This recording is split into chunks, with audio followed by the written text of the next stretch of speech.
And welcome to both the festival and to the Wisconsin Historical Society and to a program I think you're going to enjoy a lot.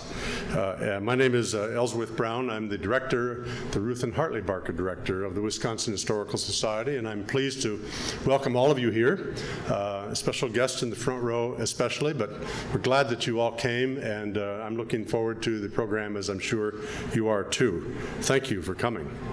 I wanted to just mention that although I'm not going to introduce Jerry Apps, someone else has that wonderful duty. I've done it before myself on a number of occasions. I do want to say that this man, Dr. Apps, is a treasured asset for those who care about rural history, agricultural history, and the sentiments that go along with those as well. He has worked with us on 11 of his 40 books, and the first time I saw, Jerry, that 40 book number, I was astonished at it. So are you, right? Yes. But he, in fact, the last several include the Wisconsin Agriculture, a history which we are here to learn about more today, The Quiet Season, Remembering Country Winters, Whispers and Shadows, a naturalist's memoir, and Old Farm, a history, just to mention four. And some of these, and I'm sure some in the future, are coordinated as well with Wisconsin Public Television, and you may have seen some of those programs too. I should tell you, though, that as I contemplate the titles of his books and Dr. App's own academic background, and then consider the resume of Secretary Bransell, whom I'm going to introduce momentarily to you, I realize I'm absolutely, in all ways, the wrong person to be up here, maybe only because of the prompts from knowing that I would be. I'm still struggling with the definition between Holstein and Hereford and Heifer. You really ought to do something about starting them all with an H. That would be the first thing you could do to reform this profession, I think, for people like me. And I have one thing to tell you, apart from introductions, and that is that after the program, take your entry ticket. Maybe it's a little bookmark or something. I don't think they're going to be very fussy about the ticket. In fact, to the lobby right outside after this event to trade it in for a free scoop of Babcock ice cream, courtesy of the University of Wisconsin College of Agriculture and Ice Cream Sciences. So thank you for that. I think that's the right title, isn't it? Yeah. I especially want to welcome to our podium today for first remarks the Secretary of Agriculture, Trade, and Consumer Protection. I'm assured that they have inspected the ice cream that's waiting for us, and it'll be just fine. His name is Ben Bransell. Secretary Bransell will share in part how the history of agriculture is important to the future of agriculture. He's a UW Platteville graduate and has spent years serving the state and the state's agricultural industries. He was a Wisconsin State Assemblyman from 1987 to 1997, was Assembly Speaker, in fact, in 1997. He helped craft Wisconsin's Right to Farm law, founded Wisconsin's Discovery Farms and Pioneer Farms projects, and led the effort to revitalize the Wisconsin Veterinary Diagnostic Laboratory by housing it in the University of Wisconsin system. He served as State Director of the United States Department of Farm Services Agency and also served as the State Relations Liaison for Wisconsin UW Madison's College of Agriculture and, I have it here, Life Sciences, where he helped support the Wisconsin Agricultural Research Stations. He was born and raised in Marquette County, and Secretary Bransell managed a dairy operation for 22 years and now raises cattle on his family's 290-acre farm. And his son and daughter-in-law actually run the farm, and this is interesting to me, sixth generation consecutively farming that particular land. I think that's a remarkable thing, and it's probably not so uncommon in Wisconsin as it might be in some other states, but it's still remarkable. And this gives him not only the professional experiences in making laws and policies and programs that are directing agricultural future, but also tying him and his family deeply to the roots of Wisconsin agriculture from which that future grows. So without further ado, Mr. Secretary, for you, the podium.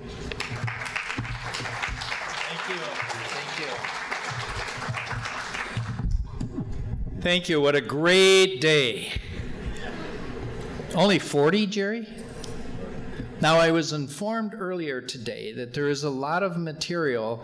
I don't know how many of you personally know Jerry, but he is a voracious researcher. And he researches his topics extensively before he pens those to paper. And I'm told he has another 5 volumes to come with the material he has not placed in this book yet. So wait for the whole story. But we are here today to celebrate this particular book. And I was approached by a gentleman in my agency before I came over, and he said, I hear you're going over to the university, the Historical Society. Check 172. And I said, 172? Yes, page 172. That's my family. So people are already identifying themselves within the material you have presented. What is important about that material? History is the fabric from which each one of us are here today. You have history of family. You have history of neighborhood. You have history of your actual involvement in whatever walk of life you are in. But as it deals with this book, it talks about the history of agriculture, which is actually the production of food. And we all know food is fairly important. There are a lot of different parts of life that impact us. But I can tell you after extensive research, we have determined at the Department of Ag that food is pretty instrumental because 4 out of 4 people eat. And without understanding history, you don't really have a great grasp of where you're at and why you're in the place you're in and what made you who you are. And Jerry has a unique way of writing a story and presenting it that brings it to life, that gives it the I know, I remember, I get it now. And a lot of people who write books do it for entertainment value. Jerry Epps has not missed that entertainment value. But in that, he has woven in an educational opportunity that all of you and me can benefit by. So I don't know if all the statistics are in your book, but I had to look up a couple because I'm talking about history. So this may have been in your lifetime, Jerry. 1920. The value of an acre of land at that point in time was $81.42. It's got to be accurate if it's cents. Today, not quite 100 years later, $4,000. The value of a bushel of corn, and I will tell you today, corn is king. Whether you like it or not, corn establishes the value of almost every commodity in the United States, which establishes the value of almost every commodity within the world. And other parts of agriculture have a huge, huge impact and a very significant involvement in food. But corn is the standard by which most everything else is measured. And so if you measure it in 1915, it was 74 cents. Today, in the year 2015, 100 years later, the established price in August was $3.67.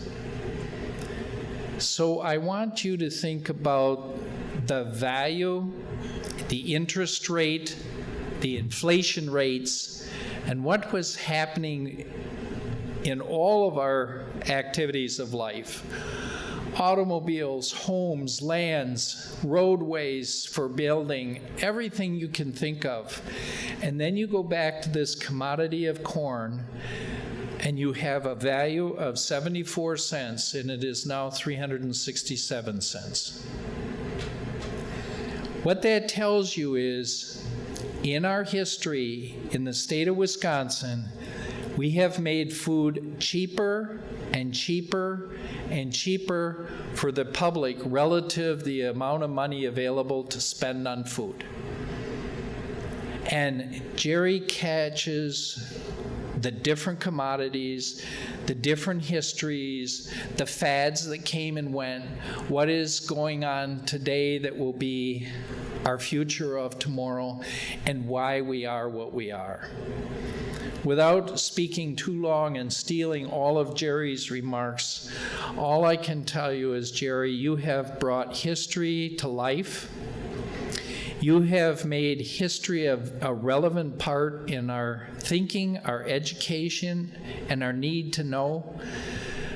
And if every author approached history and writing the way you do, the kids in grade school, middle school, and high school would clamor to get into the classroom to learn who they are, and what made them that way.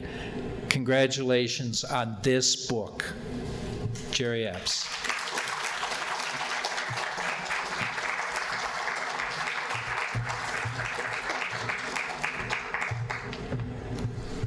Thank you very much, Mr. Secretary, and appreciate your being here and sharing this with us. It's now my pleasure to introduce Dean Catherine Vanden Bosch, Dean of the University of Wisconsin-Madison, and you've already heard the title, College of Agricultural and Life Sciences. I would speak on ties of the University of Wisconsin-Madison to Wisconsin's agricultural history, and she'll offer a few highlights about that. She is, well, as we think about the remarks that we've just heard, we can realize that author Dr. Epps has detailed in the new book that we're here to celebrate the University of Wisconsin students, the professors, and the alumni that have all contributed to volumes to the history, success, and innovations of agriculture in Wisconsin and beyond. In fact, I was in an old early 20th century dairy building, hasn't been changed, that had a complete Babcock tester, the old-fashioned one, still clamped to the board in their shop area, ready to start up if you needed it again. The other part of the area did not house Holsteins, let's say, but cars instead. Nonetheless, it was interesting to see that that piece of history is still intact. I'd like to welcome the dean here. She is a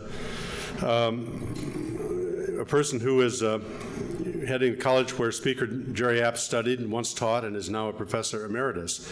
Prior to coming to the University of Wisconsin-Madison in 2012, she was a professor of plant biology at the University of Minnesota, where Dean Vanden Bosch also served as interim dean of the College of Food, Agricultural, and Natural Resource Sciences. As a professor, her research focused on the genetics of plant microbe interactions and nitrogen fixation of legumes, a family of plants that includes several agriculturally important species and makes Holstein, Hereford, and Heifer easy to remember.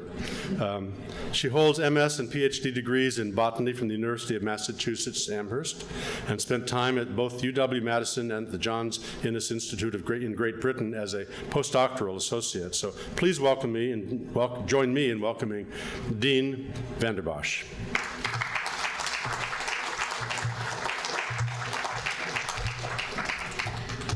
Well, thank you, Dr. Brown. I'm so pleased to be able to be here today in this beautiful and historic building at an event that is part of both the Wisconsin Book Festival and the Wisconsin Science Festival. This is the second year they've been running concurrently, and wonderfully we have a lot of crossover events.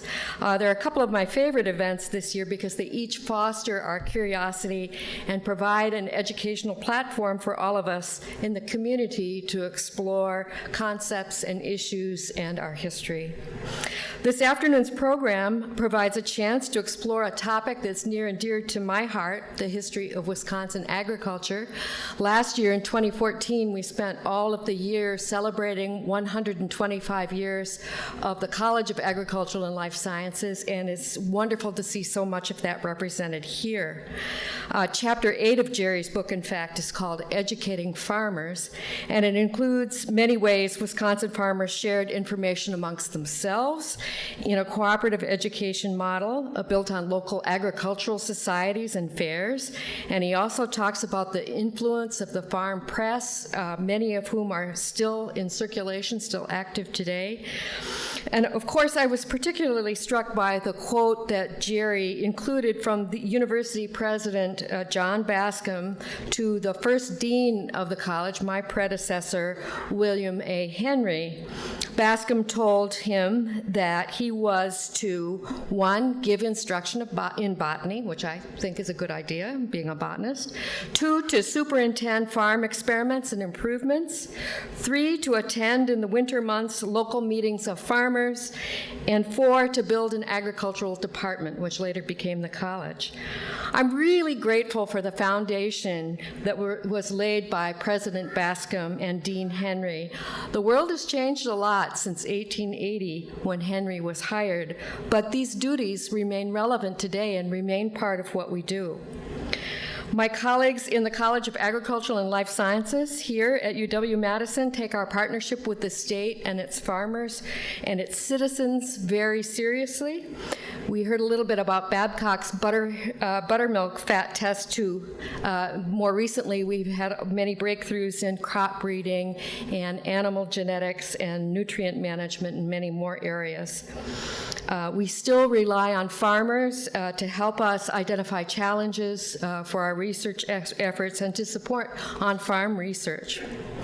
I guess we frequently refer to what we do as an embodiment of the Wisconsin idea, but it's also a really good way to do science, and it often generates some pretty good stories, as we'll hear. I'm appreciative for Jerry Apps as an emeritus professor from our college, CALS, in writing this book and giving us all the chance to celebrate Wisconsin agriculture. At this time, I'd like to introduce my colleague, John Schutzke, who holds a joint appointment as the Associate Dean for Extension and Outreach in the College of Agricultural and Life Sciences, and also as the leader of the Agricultural and Natural Resource Program in UW's Cooperative Extension Service. John? Good afternoon, everybody. I can assure you that in about 90 seconds we will get Jerry up here to the podium. As Kate said, I'm John Schutzke. I'm with the College of Ag and Life Sciences and also with Cooperative Extension. I was asked several months ago, I was thrilled to be able to introduce Jerry. More than a year ago, it was probably close to 2 years ago, I had a chance to review the manuscript, and Jerry's book, Wisconsin Agriculture, A History, I truly must say, Jerry, it turned out beautifully, and it's just an amazing piece of work. I also want to recognize in that process the Wisconsin Historical Society Press, because it is really a piece of fine art. When I joined the college and extension back in 2008, 2 different people sent me the book. I have a copy of it up here. The People Came First, A History of Wisconsin Cooperative Extension, which Jerry published in 2002. And this work, more than any other work that I read as I prepared to come here, really helped prepare me to come to Wisconsin from my work in Minnesota. So I truly do appreciate that. I was asked as part of my remarks to just talk a little bit about cooperative extension. Through jointly funded positions at places like UW-Madison, Platteville, River Falls, and Stevens Point, we leverage the resources that come from faculty and other campus-based experts to provide education, applied research, and an array of support through our agents working in our 72 county offices. This partnership provides all Wisconsin communities access to our great university system, and we also help to support our $88 billion agricultural industry. Back to Jerry. I did give him a call, we emailed a couple of days ago, and there's lots of stuff about Jerry on the web. It's pretty amazing. He's got quite a biography. As an author and historian, Jerry understands the role of managing and facilitating change is what Extension and the college works to do better than any person who I know. Jerry was born and raised near Wild Rose, Wisconsin, which is in Waushara County, in 1934. When I talked with Jerry to get a little bit more insider information, he told me, We had no electricity in my house until I was in 8th grade. We milked 14 cows by hand. We had no indoor plumbing, and we heated our house with 2 wood stoves. He also told me I attended a one-room country school for 8 years, graduated from Wild Rose High School in 1951, and he received a 1-semester paid scholarship to attend UW-Madison, where he enrolled in the College of Agriculture. He was very precise about this. He said the scholarship that covered my tuition was for $63.50. Jerry went on to have a long and highly productive career with the University of Wisconsin. He is a professor emeritus. As we mentioned earlier, he's an author of more than 40 books, many of which cover history and rural living. In 2010, Jerry received the Distinguished Services Award from the College of Ag and Life Sciences. He has also been named a fellow by the Wisconsin Academy of Sciences, Arts, and Letters in 2012. And to further demonstrate his commitment to cooperative extension and our state's culture and tradition, he was also named to the Wisconsin 4-H Hall of Fame back in 2014.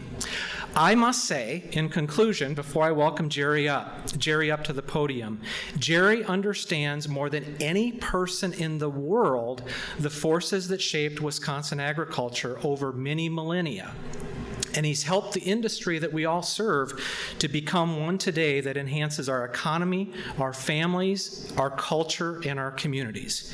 Jerry, you truly are a treasure to our great state, and we are thrilled to have you here to speak today. Please help me welcome to the podium Dr. and Professor Jerry Apps.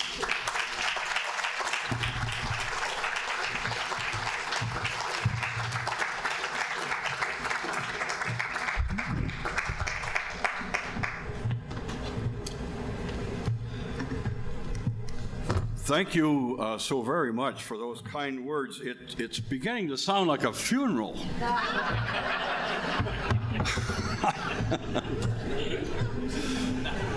But I'm more than pleased to see so many of you here, and more than pleased to share a few thoughts from this book on the history of Wisconsin agriculture. As Ben Bransel suggested, I really, when I began working on this project, I really discovered that it would probably take 10 volumes to write the history of Wisconsin agriculture. And I also, though, was encouraged that in 1922, a 1-volume history was written, and that person at that time indicated that there are more pages to be written, and I would say the same thing today. There are more pages to be written about Wisconsin's agricultural history. So I'm going to share a few of the illustrations that are in the book and a few thoughts along the way. Now, don't run for the door when I tell you. To understand Wisconsin agriculture, we've got to start with glacial history. And that sounds like a stretch, perhaps, but it is vitally important because 20,000 years ago, the last great glacier came roaring down into Wisconsin from Hudson's Bay up in Canada, and it created the soils that we have, the rivers that we know, the lakes that are here. And in central Wisconsin, where I grew up, right on the terminal moraine, which is where the glacier stopped, this is my home country right there. And I didn't know it at the time, but one of the gifts that glacier left for all of us in the glaciated areas of the state were stones. Big stones, little stones, round stones, all sizes stones. Did any of you in this audience have that wonderful opportunity to pick stones? More people than I ever thought. And how many of you really enjoyed picking stones? And how many of you left the farm because of the stones? That's one of the reasons. I still have a farm a couple of miles just south, still on the terminal moraine, and I take people on tour there every so often. I have 60 acres of woods that was never, ever cultivated. And in that 60 acres of woods, I have stones, huge stones, some as large as Volkswagens, that have sat there for 10,000 years, because that's when the last glacier receded. And when that glacier receded, it left behind not only stones, but the rivers and the lakes, and it also created, you'll notice where Sheriff County listed there, my home county, that just to the west, that kind of a bluish area, that was Glacial Lake, Wisconsin, a huge body of water that was there when the glacier melted. And that now is one of our major vegetable-producing areas in the state. And when I was a kid growing up on a farm just a little bit east of that old Glacial Lake, Wisconsin, people said that you could buy that land for about $10 an acre. And if you bought 40 acres, they made you take 40 more. And interestingly, today, that's some of the most valuable land that we have. This thing is jumping ahead on me. I must be pushing the wrong button. Electronics and technology are something I'm trying to get used to. Once the glacier began receding, we saw an influx of Native Americans. And so I have a whole history in here of Native American agriculture. Our first farmers really were the Native Americans. And we think of them as hunters and gatherers, and that's true. But they also grew crops, and they settled in one place. And so for several thousand years, we can find all kinds of evidence of the kinds of agriculture that the Native Americans carried out. And it was in 1634 that Nicolay landed just north of Green Bay, the first white person, so to speak, to set foot in what became Wisconsin. And that there we saw the beginning of the fur trading industry in the state.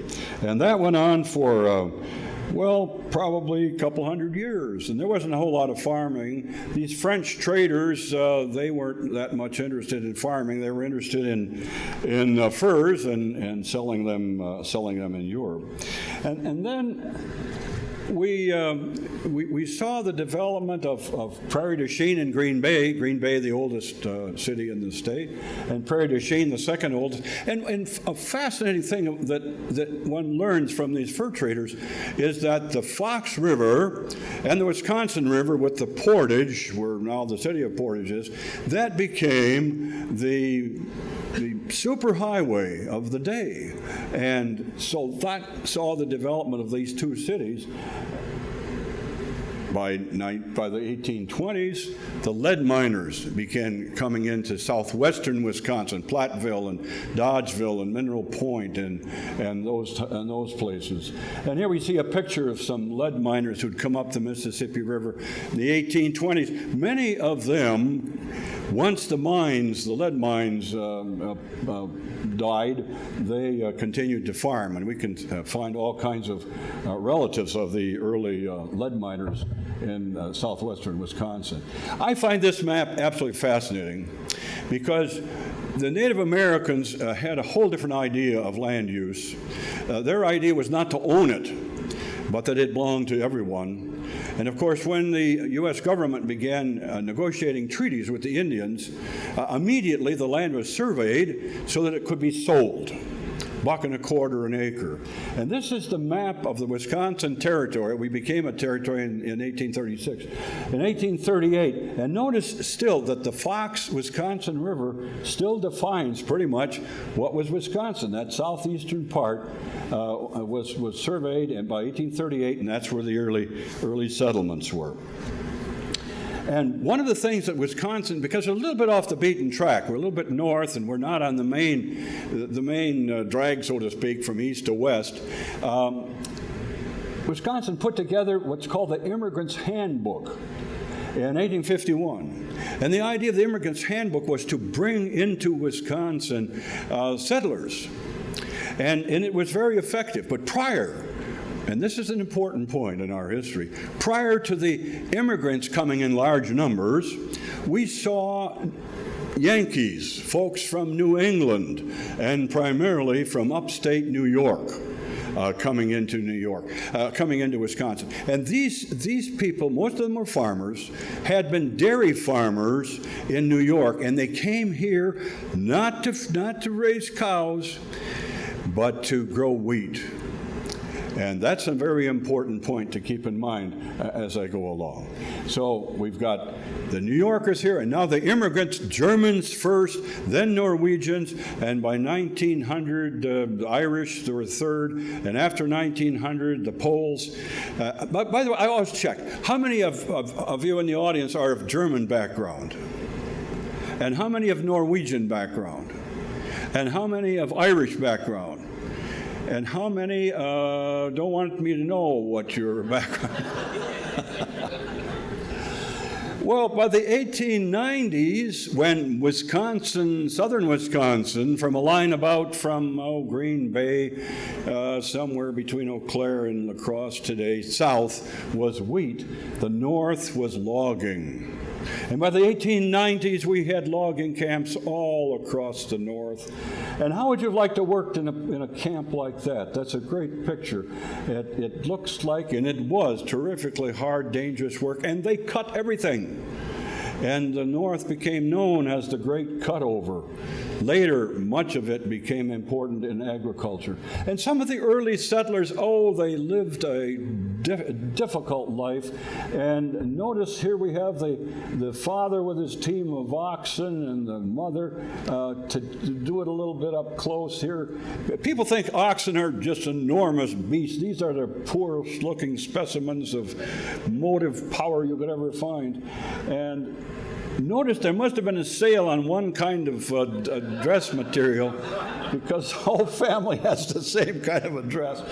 But there's people in those days, and it was true when I was a kid, you were proud of your horses and your cows, and the horses always got into the picture. They were as important as the family. And notice the house. It's just a poor old house. Well, now, how are we handling all of this wheat that people were planting? It was sowed by hand. It was harvested by hand. That's what's going on here with cradles, a scythe-like device. And the men did the cutting, and the women and the kids did the binding of the bundles, forming the bundles. And it was hard work. And some farmers had as much as 50 acres of wheat. It was sowed by hand, harvested by hand, and threshed.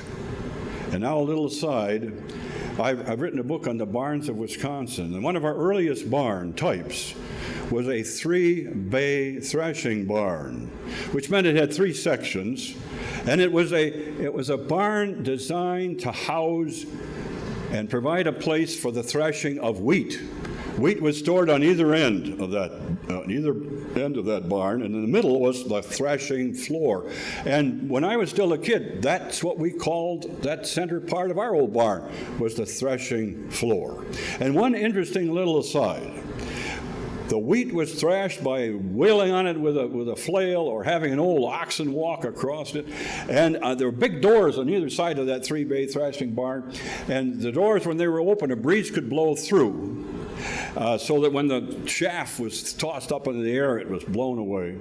And in front of each door, across the bottom, was probably a 2x6 or a 2x8, which was called the threshold.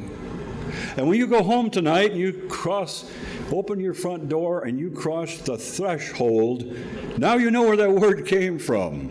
It came from those early 3-bay threshing barns that were part of our wheat history. But then this character called Cyrus McCormick, a Virginia mechanic and blacksmith, invented a way of cutting wheat that did not require a scythe. This was one of the most ingenious inventions that could come along. And if you want to study the history, which I have, the history of inventions, those early blacksmiths were most creative. creative people. Because now with horses you could cut the grain with a sickle bar, which is a whole new invention. And of course you still had to form the bundles because it was not a binder, it was just a cutter.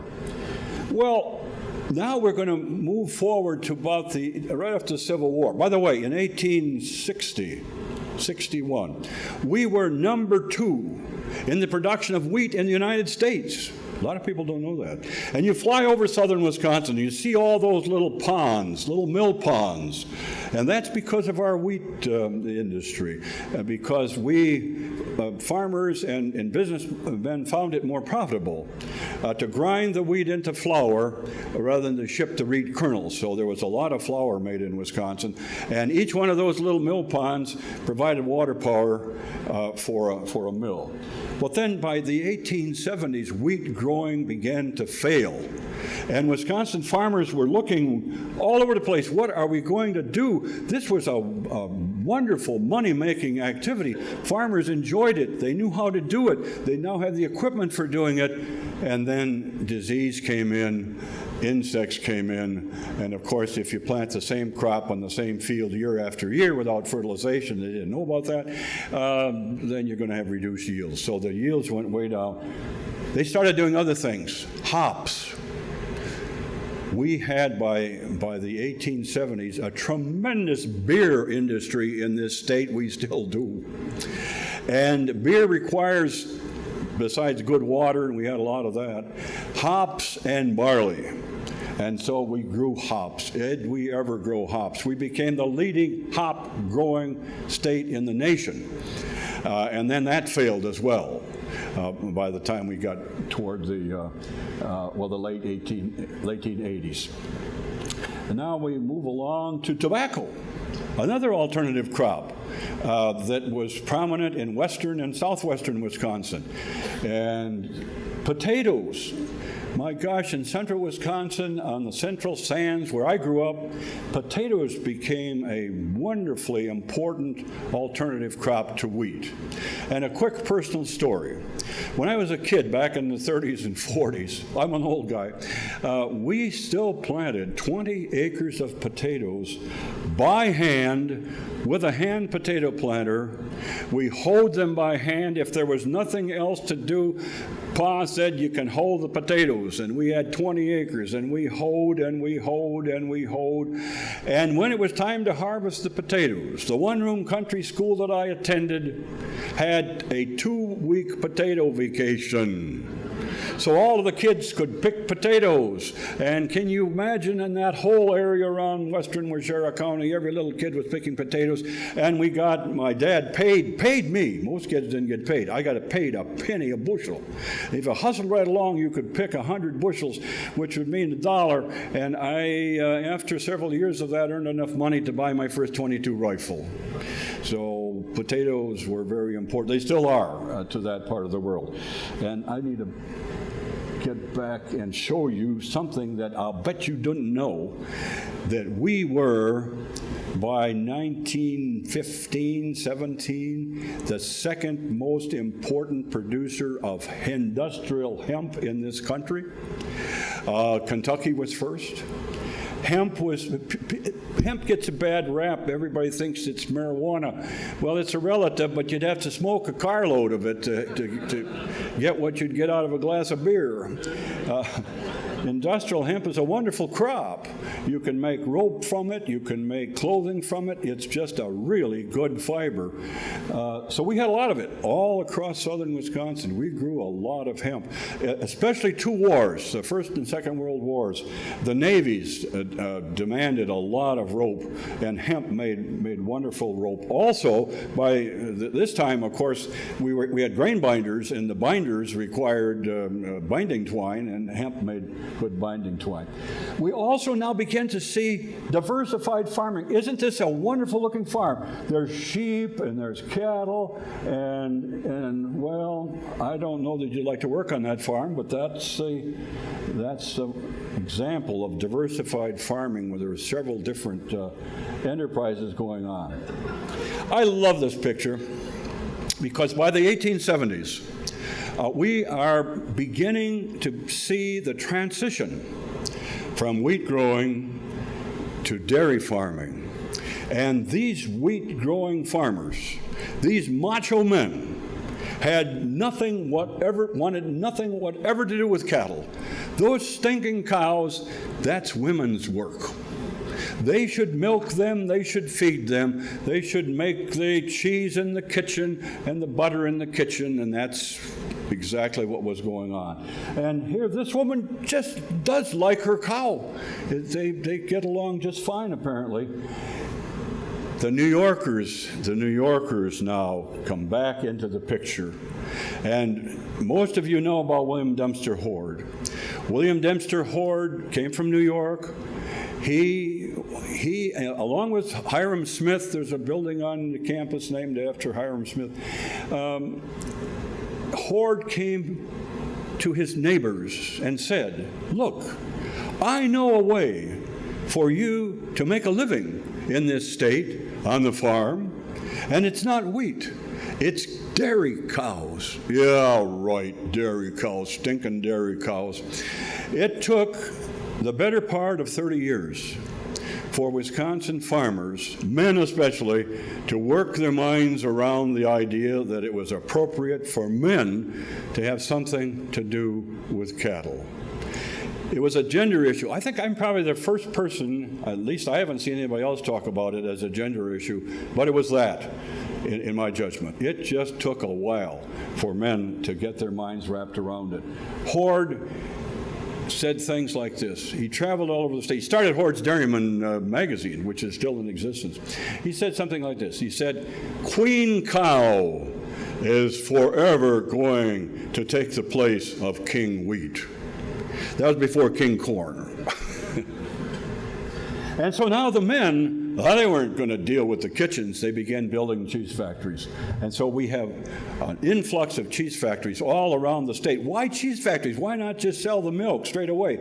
Our road system was so awful, and it was a considerable distance to Chicago and to Minneapolis and to the fluid milk market, so we made a lot of cheese. We still do. The vast majority of our milk goes into cheese. But this is an early cheese factory. And the early cheese factories were social centers for the farmers. Each day they brought their milk to the cheese factory with the team and the buggy, and they stand around and talk to each other while they're waiting to unload their milk.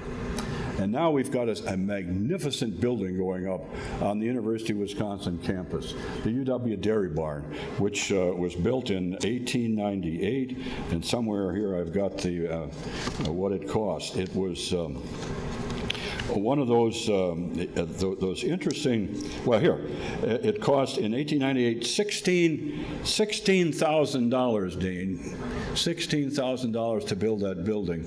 And they sent an ag engineer to France, I don't know why to France, to find a magnificent example of what a dairy barn should be. And they came back with this, no farmer in this state has built a barn like this. You do not find this barn anywhere. But as an undergraduate, I started school here in 1951. I had a lot of classes in that building, and it's a wonderful structure. And we saved it a few years ago.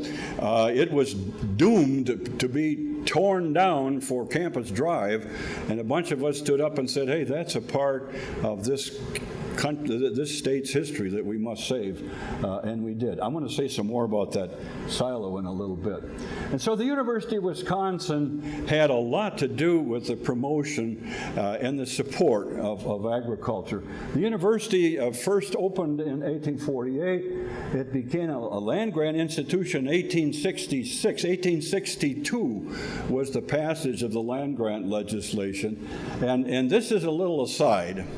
And, well, I'm going to say it anyway. The University of Wisconsin in 1848 and 49, 50s, and in fact, by even the Civil War time, farmers did not see the university as very important. They simply didn't. And the university had a tough time convincing the legislature that it should be granted the land grant. And can you believe that Ripon College was considered at one time to receive the land grant. Wouldn't that have been interesting if the College of Ag was at Ripon College? It would be a little unusual. Well, it worked out in the right direction in my biased mind. And so in 1866, we became, the University of Wisconsin had land grant status. First experimental farm that same year. First professor of agriculture was William Daniel, 68. And the Farmers Institutes began in 79. And I need to say a word and underline the notion of the Wisconsin idea. From the very early days, the University of Wisconsin, including the College of Ag, saw one of its roles as taking its knowledge to the far corners of the state. And people get confused about the Wisconsin idea, but it was, and still is, an extremely important part of this great university's mission. The Wisconsin idea, meaning the knowledge, the new research, the teaching, is available not only here on the campus, but all over the state, and today we would say all over the world, because this institution has that kind of a reputation. And just a little bit of the importance of ag research in the development of the agricultural history. Professor Russell, pasteurization of milk. TB was on a rage, and milk could transmit TB, along with a lot of other diseases. Brucellosis was another disease that was transmitted through milk. It's manifested, brucellosis is manifested as something called undulant fever when people get it, and one of our neighbors had it. I know it very well. Pasteurization took care of that. And now back to this silo. To me, the history of, as crazy as it sounds, the history of silos and the history of silage is a very important part of Wisconsin's agricultural history, because silage, corn silage in the early days, allowed us to have an alternative feed in the wintertime. And as Hord said to all of his neighbors and the Germans and all the rest of them, if you're going to have dairy cattle, milk in the wintertime, you're going to have to feed them. And F.H. King, an agricultural engineer, he came up with the idea of our cylindrical silo. The early silos were trench silos underground. And then somebody got the bright idea of standing it on end. They were square, but there was a lot of spoilage in the corners. And so they made an 8-sided silo, and there was still a lot of spoilage. Fermentation is how silage develops. It's an anaerobic process, means there can't be any air. Any air causes molds to form. And so here is one of the very earliest cylindrical silos that Professor King came up with in the 1890s. We had a tough time in this state for farmers to accept silage, corn silage. In fact, the Farm Journal magazine had an editorial that said, "Do not feed silage to your cattle, their teeth will all fall out. The cheese factories will not buy your milk," and on, and how wrong they were. Silage, we're the predominant silage making state in the nation. And don't forget this gentleman, after whom the ice cream that you're going to eat a little bit later is named. Stephen Babcock came up with the milk tester. We see an example of it here. And some strange things happen. I have a book on the history of cheese making where I go into this in some depth. But prior to Babcock, all kinds of shenanigans were going on. Farmers would water their milk. I mean, who's going to tell the difference if you add a few quarts of milk to the water? One example, and of course the cheesemaker knew the difference because it spoiled the cheese. But this particular incident, the cheesemaker was dumping this farmer's milk, who, with his team of horses, had forded a little stream, and he always watered his horses there. Anyway, he arrived at the cheese factory, dumped the milk into the receiving tank, and a fish flopped out. So I'll tell you, the Babcock solved that problem, because now with the Babcock milk tester, you were able to separate the fat from the milk and measure it. I was a county agent for a number of years, as John said, and in our office, when I was in Green Lake County, we had an old Babcock tester. The county agents used to do a lot of the milk testing. But that milk tester, and Babcock also did something. He gave that technology to the world. That was kind of a really interesting aside. And then alfalfa, as goofy as that may sound, that was one of our major developments on this campus. New varieties of alfalfa that would stand our harsh winters. And the first course I had at this university in 1951 was a course on forages with an emphasis on alfalfa. And the instructor happened to be L.F. Graber. And Professor Graber said to me, I want all of you students, if there's nothing else that you take away from this class, I want you to remember the Latin name for alfalfa. How many of you know the Latin name for alfalfa? What is it? Medicago sativa. I've remembered that to this day. And I know lots of things like that. I know that's about how I know German, too. I have these little... So I run around saying, how many of you know about Medicago sativa? Like, who cares? But alfalfa was really important, and we developed a lot of it here on campus. Now, this is another story. You see that mouse? See that mouse? Thanks to my son-in-law, he's good at developing these things. But Carl Paul Link, and I have that whole story in my book, he, along with his graduate students, developed warfarin. And you know what warfarin stands for? Wisconsin Alumni Research Foundation. And Carl Paul Link came up with something that I simply say read recently. I think it's the second most important moneymaker for WARF today. It's used now not only in rat poison and mouse poison, but anybody with heart problems. Coumadin is a derivative of warfarin. So it's a great story, and there are a lot of others. See that guy coming in right there? That was the first county agent in Wisconsin. And what county do you think the first county agent was in? Anybody have a guess? You should know this, John. Oneida County, way up north, that cutover area. And there he is, E.L. Luther, with his Model T, and he also had a motorcycle that he tooled around. Well, the educational efforts of the UW were several. The Farm Short Course actually began before the College of Ag in 1885, College of Ag in 89, Extension Service in 1908, First County Ag Agent in 1912. Here was one of the very best examples of the Wisconsin idea when the Extension Service was organized. And I spent 5 years as an extension agent, so I know firsthand how it worked and the importance of it. But it's taking the research information from the university out to the people and not only sharing it with them, but showing them and helping them and telling them stories about others who've used it and so on. So the UW had a lot to do. Well, what was early dairy farming like? How would you have liked to live on this dairy farm? Now, those Ellsworth, those are the cows that you ought to really study, that group right there. And she's milking the cow out in the barnyard. I mean, that milk has got to have been really of high quality coming out of that farm. And then we have, my son-in-law had to have a barn raising that actually rose. But we began now seeing the development of these magnificent barns.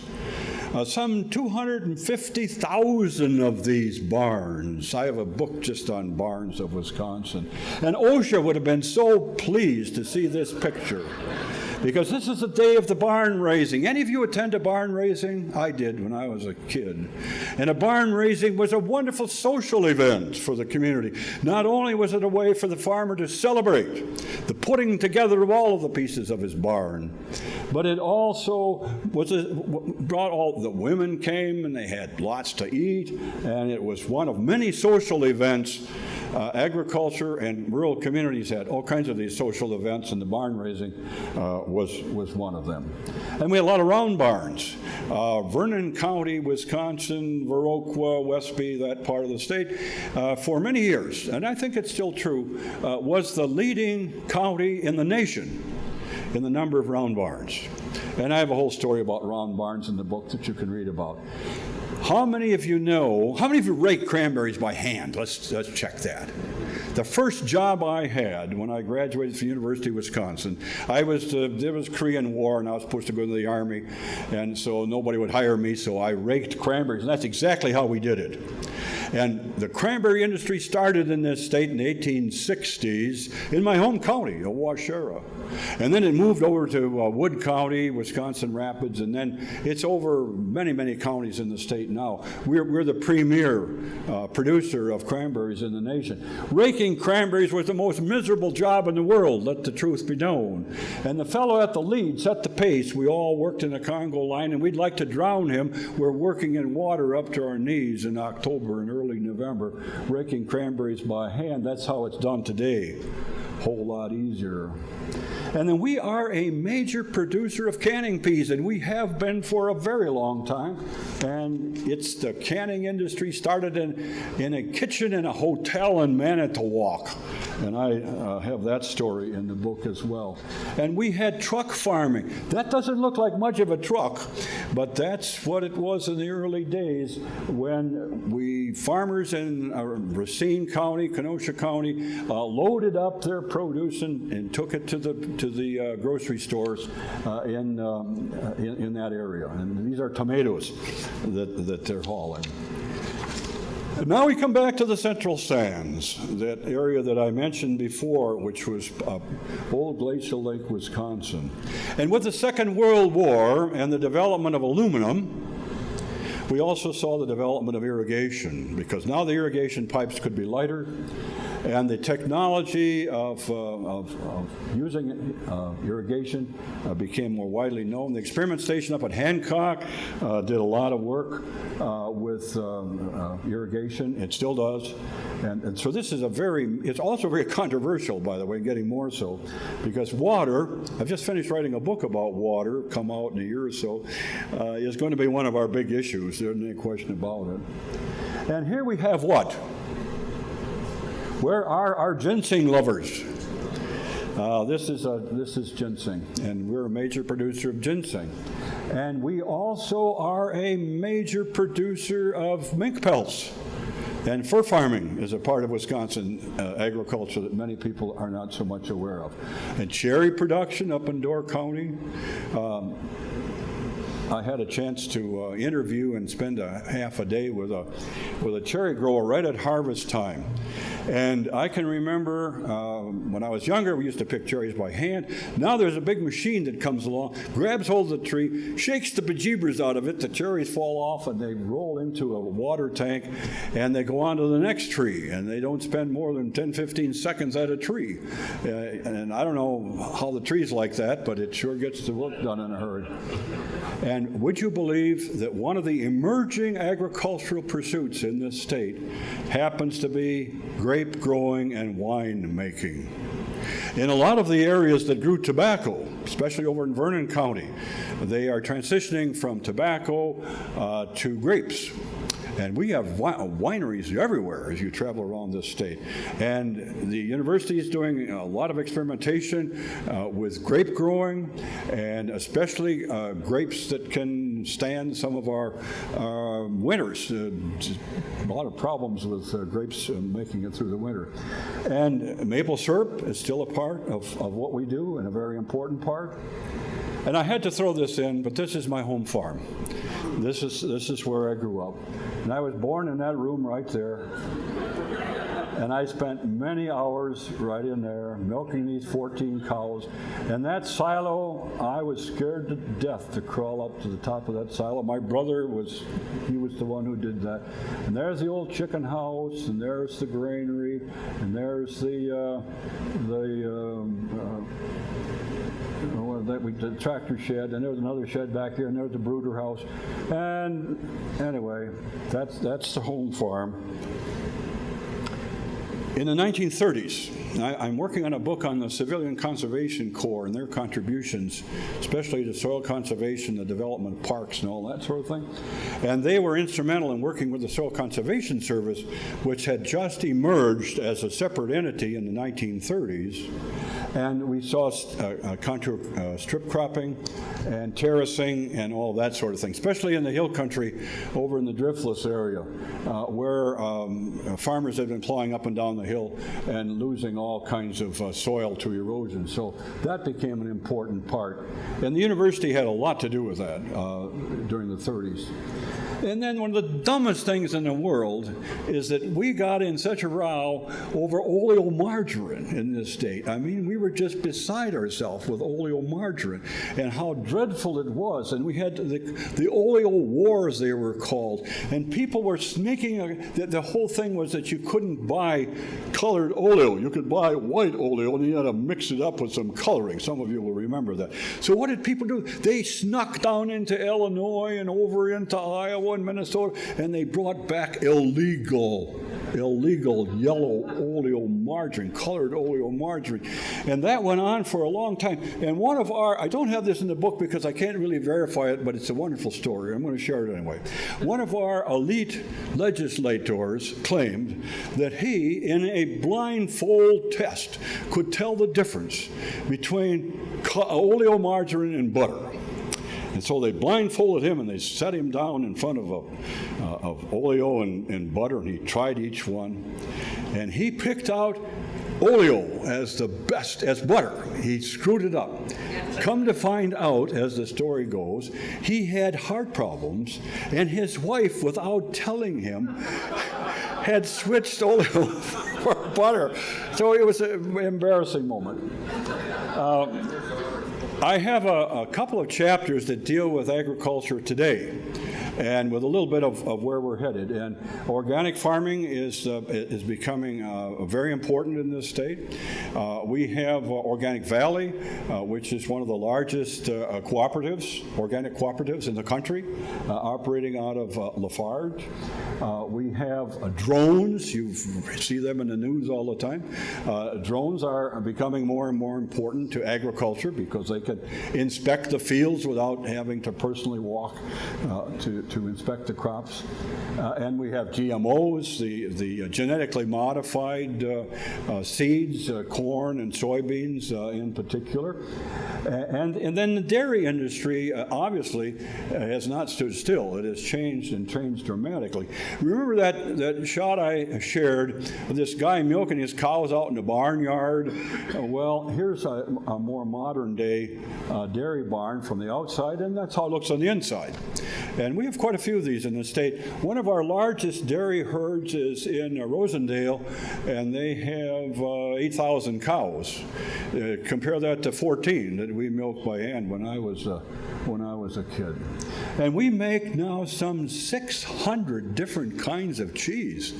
The artisan cheese business has just blossomed, and the UW Ag School has had a lot to do with that, developing new cheese varieties. We're doing very well with cheese in this state. And just a little bit of, you got to watch these cows come into place now, see that? This is what we looked like last year. It's changed some a little bit. Number of dairy farms last year, 10,800. I think we're a little less than 10 now. Number of dairy cows, 1.27 million. Total milk production, second to California. This is an editorial comment. California is about its fourth year now of a severe drought. And my guess is that in a year or two, we're going to wrest away from them the milk production because it takes a lot of water to have a large dairy herd, and they are lacking in water. The average number of cows per farm is 117. The 7 kind of goes around the corner there. And total cheese production, people don't believe this, 2.8 billion pounds of cheese come out of this state. That is a lot of cheese. And a quiz for you all. What's the most popular kind of cheese that's made these days? Do I hear cheddar? If I hear cheddar, you're wrong. It's mozzarella. The pizza industry has had a fantastic influence on the cheese industry. When I was right after the Second World War, and I was listening to the soldiers coming back, especially those from Italy, and they were proclaiming the virtues of this wonderful new thing they were eating. It was called a pizza pie, and it had on it tomatoes and cheese. And my mother said, "That's no pie. Who would eat that for a pie?" Well, look what's happened with the cheese industry. And where are we now in our agriculture in 2015? Number one in cheese production, number one in corn for silage, number one in cranberries, mink pelts, snap beans, carrots for processing, and milk goats. We have a bunch of milk goats in this state. And we're number two in milk production, oats, milk cows, potatoes, sweet, got this second, I can't see this thing. Third, potatoes, sweet corn, green peas, and then Christmas trees, cucumbers, and mint for oil on the bottom. I want to end with this shot, because to me, that is a picture of Wisconsin agriculture. It's maybe traditional in that I don't see I do see some larger buildings, but it shows off the importance of various crops, and it shows off the importance of strip cropping, and it's just a wonderful thing to look at. A few years ago, a study was done with Chicago people coming into Wisconsin, and they asked them, why do you like to come into Wisconsin? And they had this little ranking of things, and people expected it would be Wisconsin Dells and the water parks. That would be the number one reason. Well, it wasn't. The number one reason was the opportunity to see farms, to see alfalfa growing, to see farm buildings, to see the beauty that's a part of our agriculture. I've never forgotten that. That's very important. We always think of the economics of agriculture, and that's important. But we should also think there's an aesthetic to agriculture. There's an inherent beauty in agriculture. And with that, I'm going to close, and thank you all so very much for coming and learning perhaps a little more about what Wisconsin's agricultural history is all about, and we've just scratched the surface. Thanks so much.